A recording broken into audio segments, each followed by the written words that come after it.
Here's some refreshingly good news. Leaders from around the world have come together with a plan to end poverty, heal the planet, and ensure global peace and prosperity by the year 2030. Here's some bad news. Based on everything the research tells us, this is probably doomed to fail, while costing about $6 trillion a year. And here's some weird news. If we really wanted to save the world, we could do it way cheaper. We're not doing that, by the way.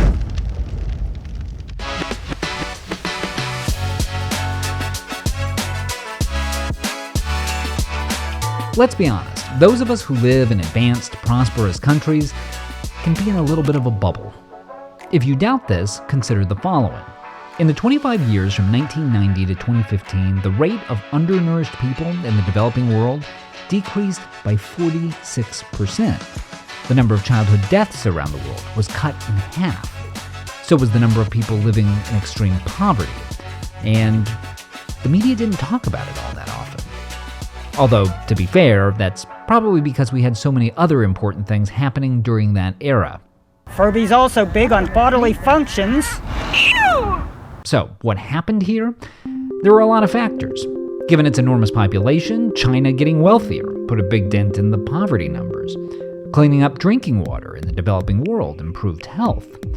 But there's another factor that went largely unnoticed. There was a big international effort to help the world's poorest people, and this part's pretty unusual, it actually kind of worked. These initiatives, begun by the United Nations in 2000, were known as the Millennium Development Goals. And what set this effort apart was that they picked only a handful of concrete objectives, things that everyone could agree on, like reducing child mortality and eradicating extreme poverty. They made sure they continuously measured the outcomes, and they subjected their strategies to a ruthless cost-benefit analysis. And while the UN didn't hit all of their targets, even when they fell short, it was pretty impressive. Child mortality didn't fall from 12.7 million to 4 million, for example, but it did fall from 12.7 million to 6 million. It was a real story of progress. Until 2015. That was the year the Millennium Development Goals ended, and because they had been so successful, the UN decided to launch another big 15-year initiative. But this one looked a little different. Whereas the original program had only 8 goals measured by 18 specific targets, the new ones have 17 goals and 169 targets. And let's just say they're a little fuzzier. For example, the original program had one fundamental, easily measurable target for education: get every child in the world enrolled in elementary school. By contrast, the new one has 10 targets. Some of them aren't that measurable. Things like making sure kids have the education necessary to be global citizens and live sustainable lifestyles. Some of them, well-intentioned though they may be, are not that fundamental. Things like expanding scholarship opportunities for people from small island nations who want to study IT. And as you might suspect, having that many objectives and having them that poorly defined tends to be a recipe for disaster. In 2023, the UN reported that the world was now behind on 50% of the goals and had stalled or gone into reverse on another 30%. That failure led the social scientist Bjorn Lomborg to ask some of the world's leading researchers a simple question. How much good could we do if we used those resources for projects based on the same principles as the original Millennium Development Goals?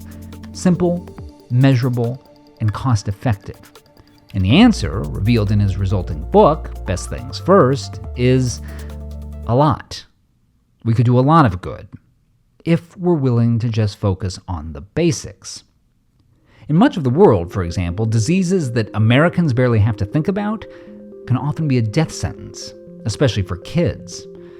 Consider, in the 2010s, only about 20 children a year died from whooping cough in the US.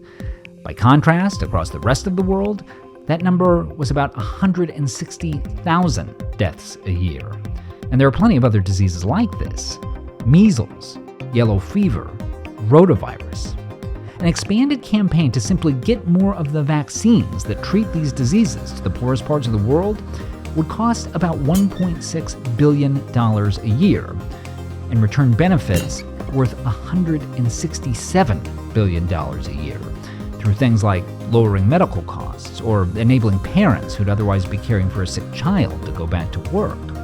More importantly, it could save an estimated 500,000 lives a year. Another way we could help? Food.